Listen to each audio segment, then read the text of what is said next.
We'd like to thank you for joining us for another episode of Looking to Jesus. My name is John Hines. I preach for the Church of Christ in North Ridgeville, Ohio. My co-host is. Daniel Sanders, preach for the Quail Valley Church of Christ in Batesville, Arkansas. How are How you you doing doing? today, John? I am doing great. Doing great. Good. We are currently buried in snow. Not buried. I mean, there's other people that are more buried than us, but I'm looking out the back door right now and we got 10 inches, 10 inches of snow on the ground, so we got a good covering. Down there in Arkansas, I assume it's 80 degrees and sunny. No, not today. It was yesterday we were at the with the wind chill, we were at 8. Oh, really? Yeah, we had a little cold snap. We are expecting a possible little bit of storm here coming up on the Thursday through Saturday. Rain or snow? It depends on which part of the state you're in. We're right there where it could be ice or snow. Yeah. Y'all, I've been down there and I know y'all are more prone to ice. We are, but then up where I'm at here in the mountains, we do tend to have a little bit of snow too, maybe a little bit higher chance of snow just because of our elevation.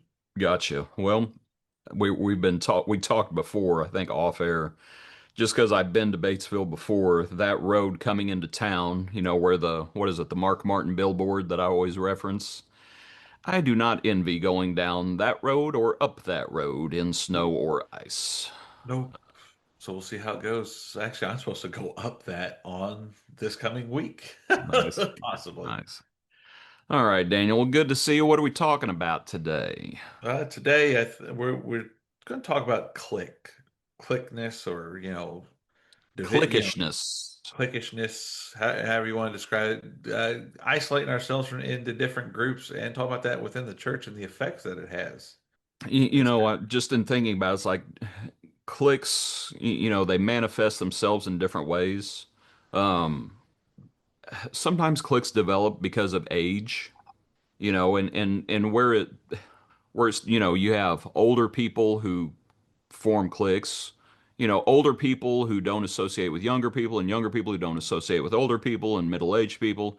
You have all that happen. Daniel, one of the places where I've seen this be a problem. And by the way, this is congregations, and feel free to give me your thoughts. I know someone who attends a congregation in Indiana, and they have the regular adult class. They have multiple adult classes, okay. and they have the regular adult class, and then they have the young adult class, and you kind of take your pick, is a person. Sometimes that sort of thing can cause issues, where you start having cliques developing Yeah. is what you start having. So ages can cause cliques. I think different things, really a lot of different things in congregations can cause cliques. I think money can cause cliquishness. Based on Uh, what you make or how much you have and everything, and being able to associate with people of similar type mentalities or yeah, possession wise. yep. I think politics can cause cliquishness. Yeah. Um, I, that, what's funny, I remember one time I was talking with somebody and we were talking about different churches and everything. And well, they were mentioning places where they may have been going to from time to time. And they kind of associate, say, oh, those are where all the Democrats go to church. yeah. That type of label kind of is easily to put on, and and that's one of those ones where it is very easy to find a common ground with because of the divide within our own country right now due to politics. Is that if you have different beliefs on the political scale of everything, that in the eyes of the world, you can't associate with someone of the opposite party. Now, do I agree with either side, when the two major parties when it comes to politics? No. But that doesn't mean that if someone is a Democrat or Republican, using those two words, yeah, you can still associate. But yet we see the divide of everything, and so people will only want to. So I only want to associate with Republicans. I only want to associate with Democrats. We don't want to cross the aisle. We see that not happening very often in government already, and so we've seen that leak into the church as well. Individuals not wanting only wanting to associate because of political beliefs on such matters. We've kind of touched on this issue before, and concerning, like I said, concerning divisions. Yeah.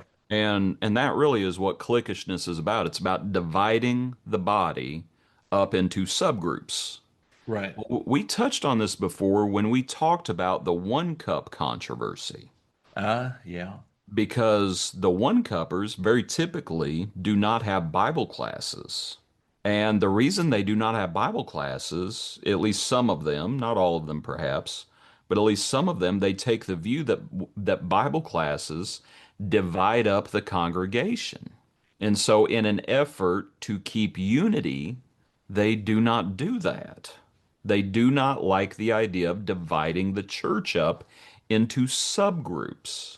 And I will say, and I'm not opposed to Bible classes, but I do think I'll give you an example. When Dad went where Dad is now in Crawfordsville, the church there had gone through a split before he ever got there. And it wasn't a huge church. I think at that time there were probably, I don't know, 70 to 100, something like that, and good number of kids. So, concerning the number of adults, I don't know. Let's just throw a number out there, say 50. Okay. And they were having two adult classes. Now, they had just gone through a split, right? So tensions were very high. There was a lot of divisiveness in the air. And when Dad got there, he said, you know what? We're just going to have one adult class. We're all going to be in here together. We're all going to be learning together. We're all going to be growing together. We need to practice unity. And I think it worked well because I do think classes, and again, I'm not opposed to classes, but if care is not taken, classes can be divisive. They can be. You start having, oh, yeah, we have three or four different adult classes. And at that point, what do you get to choose? I get to choose my teacher, I get to choose my topic, and I get to choose my classmates. And all of a sudden you can start running into issues. And I think if people are wise, they would recognize that possibility. Again, I'm not opposed to classes, but I do think one should be careful. Because in the church, ultimately, we should not be cliquish. Right. Is the bottom line. It's like we're one body. We should not be cliquish. So, Daniel, what passage you want to start with? Well, real quick as well, one of the things growing up myself, I was always taught, you don't just sit there and just talk to one person. Yeah.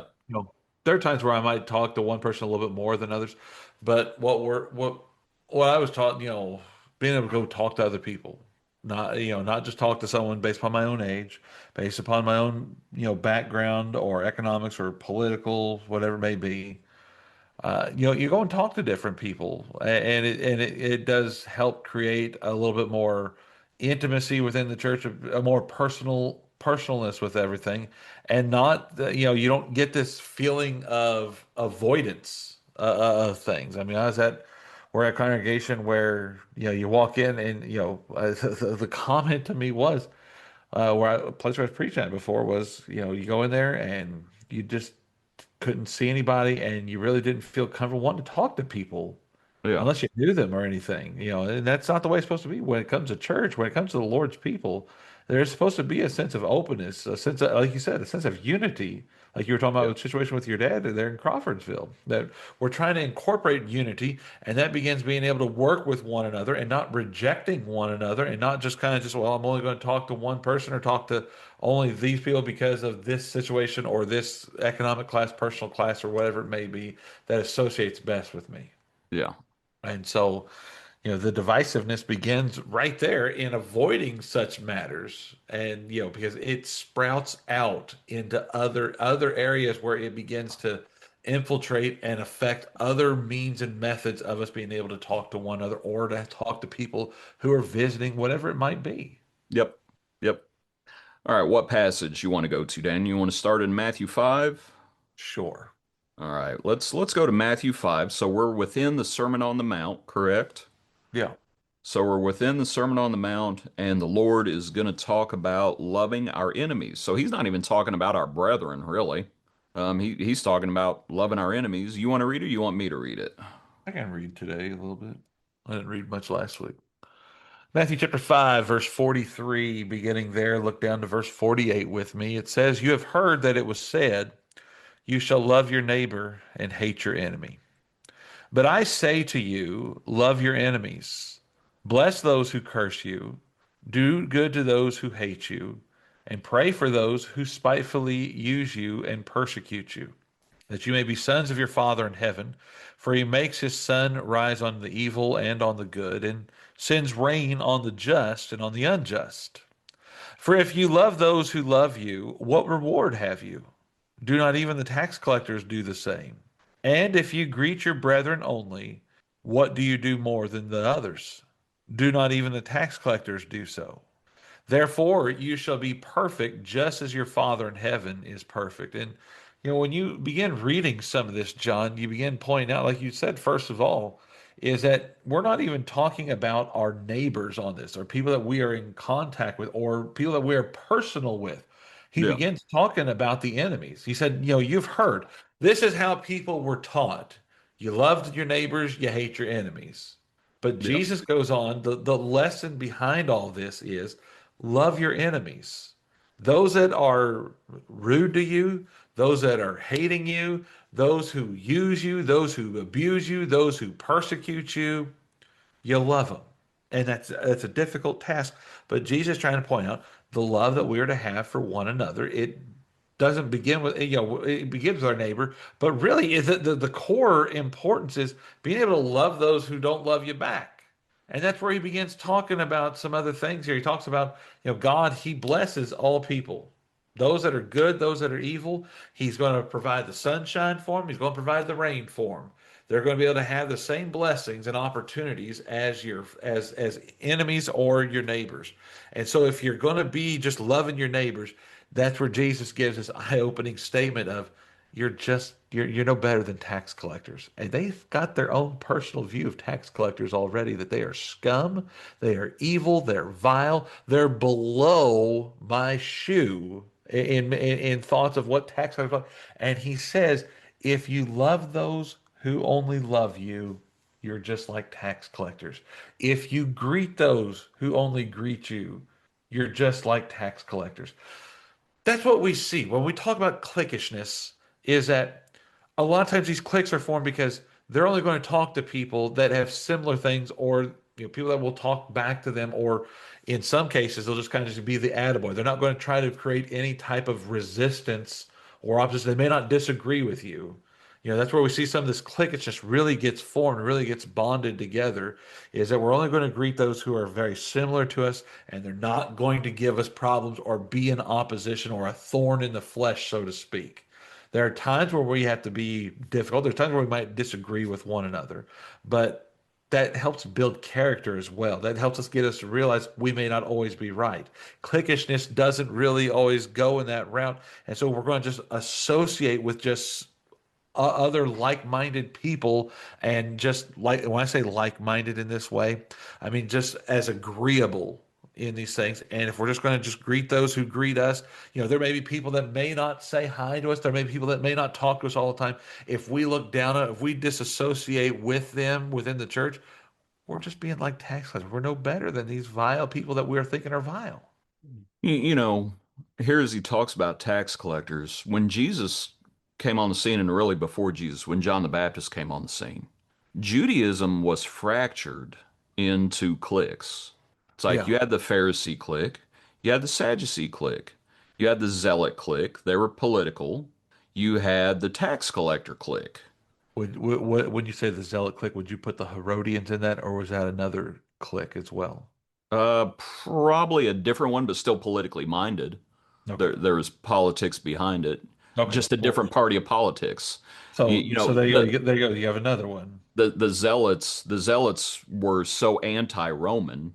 The Herodians were just trying to, curry favor from Rome, frankly. So it Yep. was like different. It was competing political parties, in a sense, I suppose. And the Lord talks about that. You remember when the Lord, sees Zacchaeus up on the tree and calls him down and says, I'm coming to your house today. And they're all like, oh, he's gone to eat with a tax collector. And Jesus says, is he not also a son of Abraham? And it's like, he's a Jew. Right. He's your fellow Jew. He's your brother. But they weren't looking at them like that. Right. It was so fractured. And we can do the same thing can happen in the church. Yeah. It can become so fractured. And like you said, here he says, love your enemies and don't just love them, but do good to them and bless them. And then he goes on, he's like, greet them. It's like, if you only greet those who greet you, you're no better than the tax collectors. And it's like, you greet your enemies. You know what all of this is about loving your enemies. What is it in Romans where it talks about overcoming evil with good? I I just wrote that verse down. Yes. We're on the Romans s- 12:21.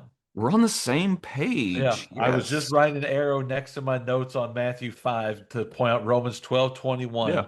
The conclusion of everything is do not be overcome by evil, but overcome evil with good. And that Yeah. is in response to how we are treating our enemies in verse 19 and verse 20. We're not looking to try to uh, seek revenge on our enemies, but rather do what we can to support them, to help them, We're to not those trying that to we are in disagreement with. Yeah. An enemy does not necessarily have to, an enemy could be considered as someone that we might disagree with or that someone Yeah. might disagree with us. An opposition in some sort of way. We're not trying to push people away. We're Right. trying to bring people to the Lord.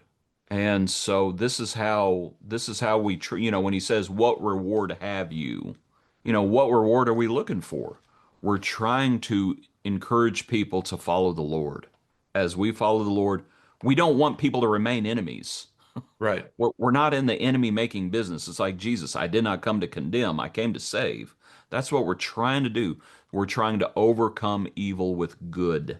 And that's what this looks like. But I'll say this, and I think your point about the country being divided, uh, I believe it was the Lord a long time before Abraham Lincoln said it, a house divided will not stand. Yeah. And that divisiveness does not win in the end. It just doesn't. And so divisiveness, whether it's on a national scale or a congregational scale, divisiveness does not lead to success. Go ahead. No, I was thinking of another quote that Benjamin Franklin said that about we are all supposed to hang together talking about unity, or we will hang ourselves when it came to matters of the Revolutionary Yeah. War. There was a need for within the country to stand together. Yep. And we So, see that if yeah. there's divisiveness, it's not going to stand. We see it. We can talk about that in historical factions of when there was divisiveness, when there was no longer unity, nation upon nation fell and crumbled. Yeah. It's the same way within the Lord's church that if you are not going to stand together, there's going to be difficulty. If you're going to practice sectarianism or divisiveness, however you want to describe it, it's not going to stand. You know what? This is about to turn into history class, Daniel. From Lincoln to Benjamin Franklin, this is the reason that the Greek Empire fell.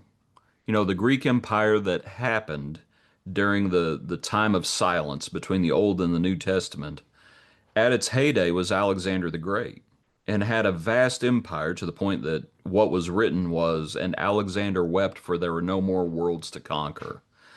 The problem is, guess what Alexander did not have? He did not have an heir. And so when he died, what happened to the Greek Empire? It got divided up, I believe, amongst his four generals. Yep. So all of a sudden the kingdom divides, and from that point on, it got weaker and weaker and weaker. Yeah, That especially yeah, you had three of them. I'm trying to remember. You had three of them that were fighting, where one was trying to join the other to fight one nation, one of the divided nations in that, and like I said, it just continued to splinter more and more. and it's just a house divided doesn't stand.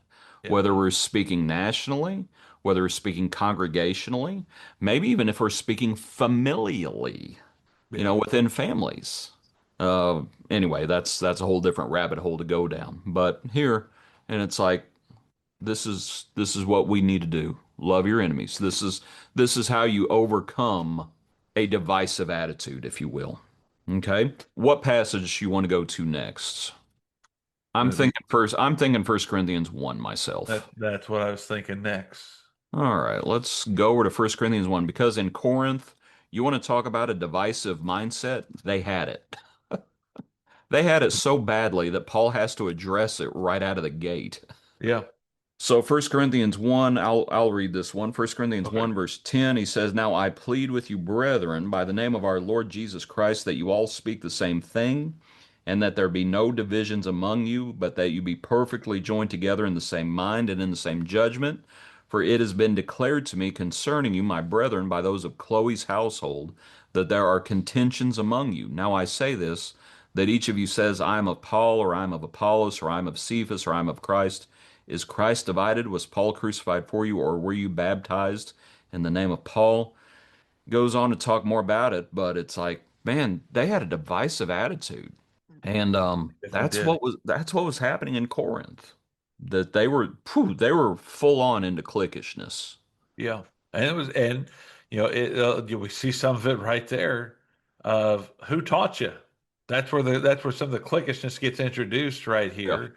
Of well, you're taught by Paul, or I'm a follower of Paul, follower of Apollos, Cephas, or Christ, based on who taught them or baptized them, were the prerequisites as to why there was some people will call it sectarianism as well, another way of saying cliquishness, or being able to say just division Yeah. within the church.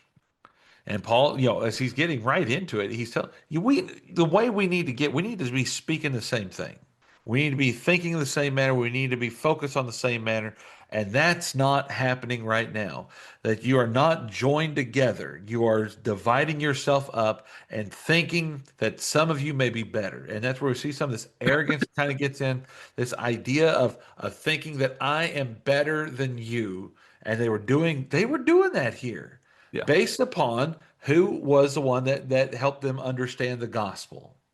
Right. And to be able to say, well, I'm a better person than you because I had the great apostle Paul teaching me. Well, I had the eloquent speakers, Apollos come in. Well, I had one of the OGs named Peter come in and teach me.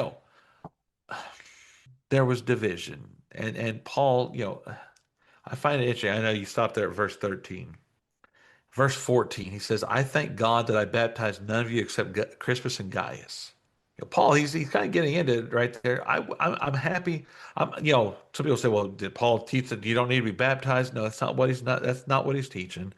Rather, he's going on and saying, I'm happy that I'm not contributing to this with the baptism side, except I've baptized Crispus and Gaius. Everyone else, I'm glad I didn't baptize you because I don't want this division to be happening, or some of you to be able to make this claim that it's my fault.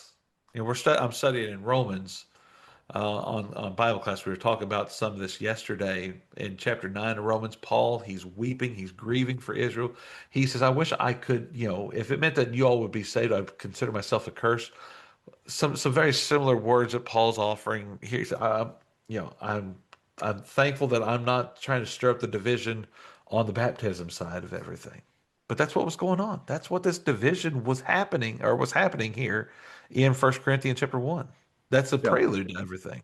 And what it was leading to is spoken about over in chapter 3 Yep. at verse 3 where he says they were still carnal, and he talks about the things that were happening there, that there was envy and strife and divisions among them, and he says they were just behaving in a worldly manner like the people in the world.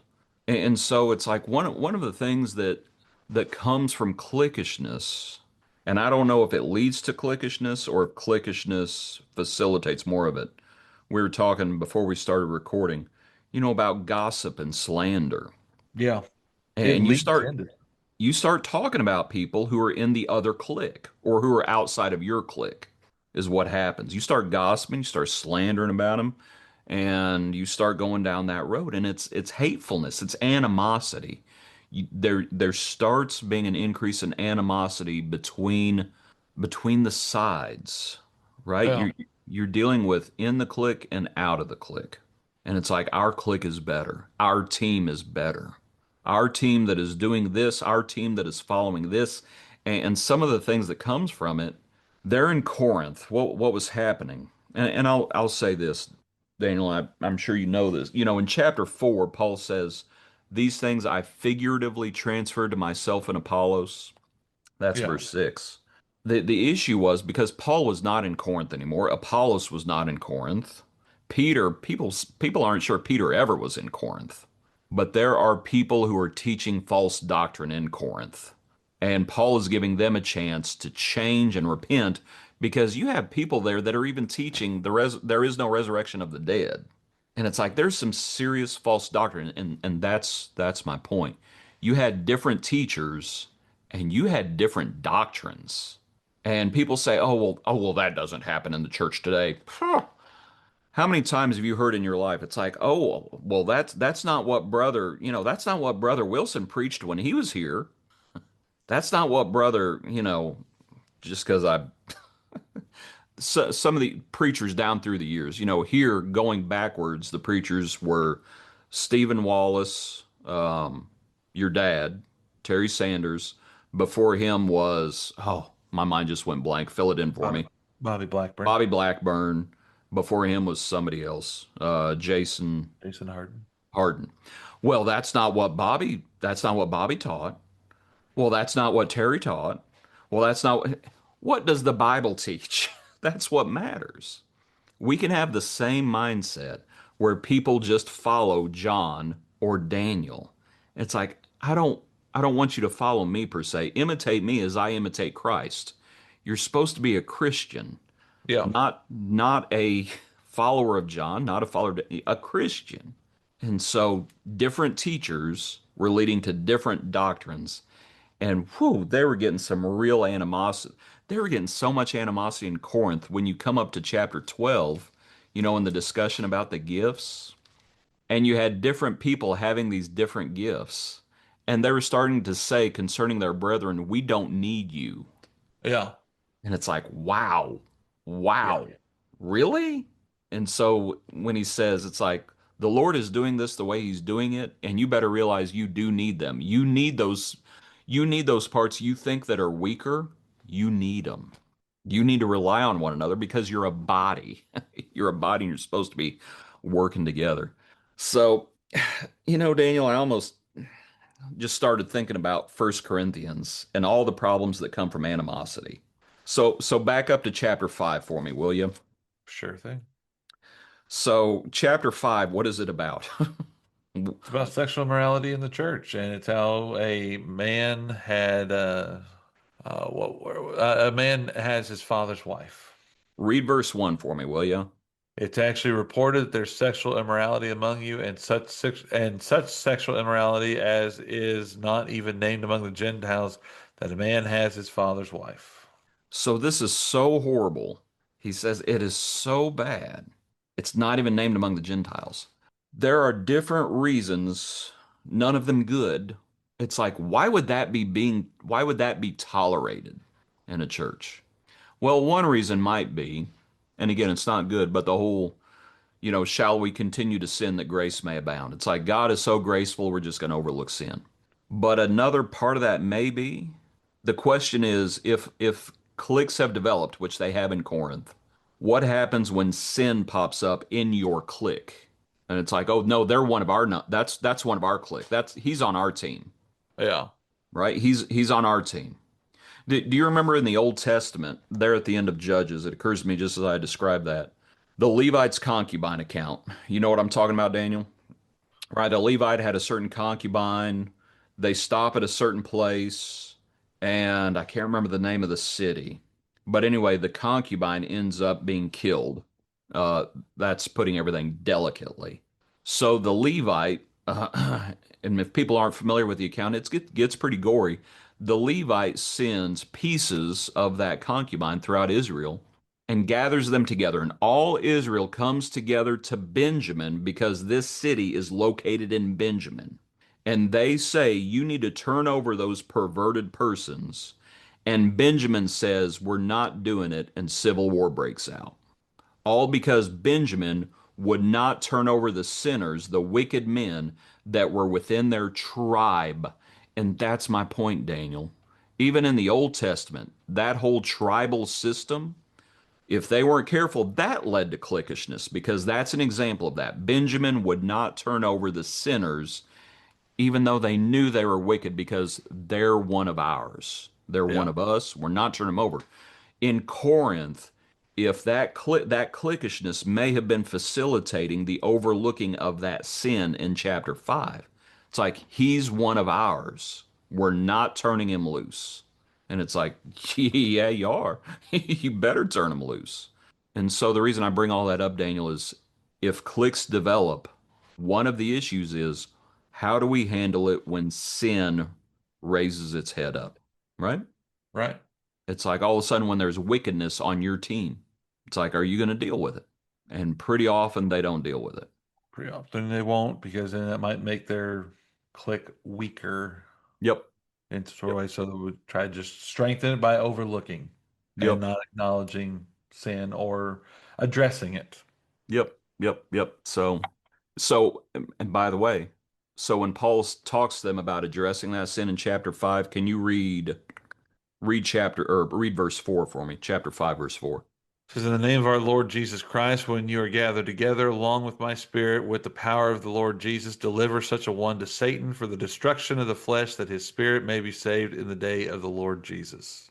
That phrase in there, when you are gathered together, this was a church matter, Yeah, not a part of the church matter. It's like, no, this isn't, oh, well, this is just a men's meeting. Oh, this is just an elders meeting. It's like, no, this is a congregational matter. right. This is a matter that the body has to address. And so, anyway, something to consider. What other thoughts do you have, Daniel, about cliquishness? Um, well, again, like you were talking about a little bit, the what it leads into, the gossiping, the slandering. I started thinking about some of those things and how easy it is to kind of get into looking down on someone and just completely putting someone down, and then you got more people involved in addressing or feeling a certain way about certain people. Uh, Can you pause there just for a moment? yeah, Or just flat out neglect? yeah, It doesn't even have to be active gossip or active slander. It no, can just be people have fallen through the cracks. And all of a sudden it's like they're not in your clique. They're not in your clique, so they just don't matter anymore. right. Sorry, didn't mean to interrupt. No, no, you're fine. No, no, but it's true with everything. Start getting into what Proverbs mentions it as talebearing. Yeah. You start spreading rumors or spreading things, and what happens is, like you said, you get together and all you do is just you talk ill about people. I've seen it. I've witnessed it myself. I myself realized it at one point and got myself out of situations like that when I was younger, and how easy prey it is to be able to get your inner circle of everything. And it's good to have people that are close to you with everything. It's good.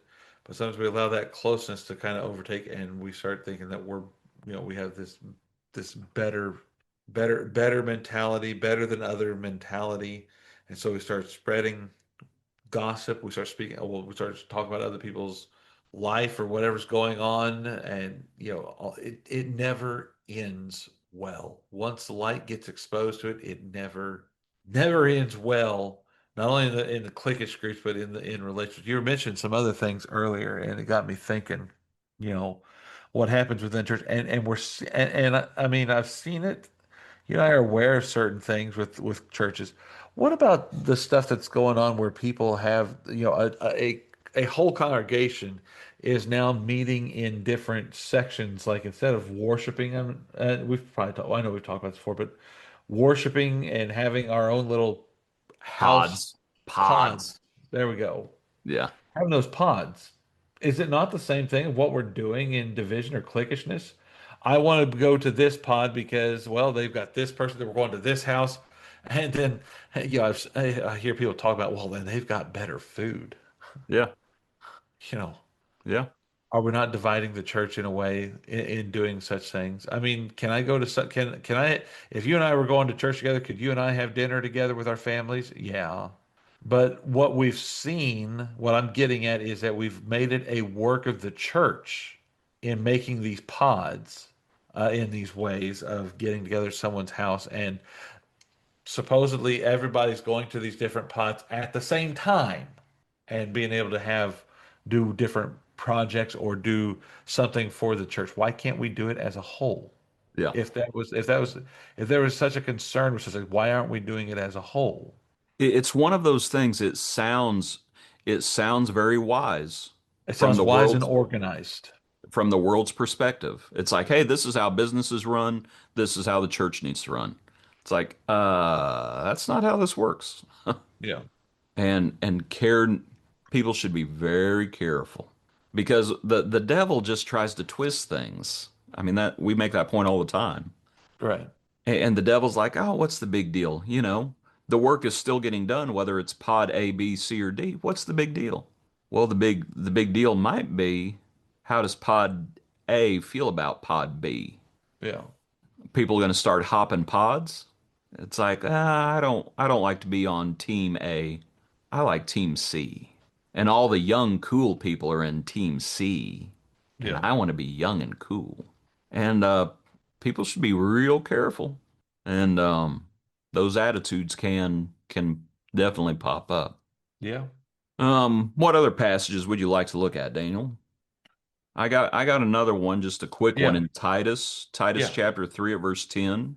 And this is sometimes people don't realize what this word means. At Titus 3 at verse 10, this is where Paul encourages the young preacher. He says, verse 9, avoid foolish disputes, genealogies, contentions, and strivings about the law.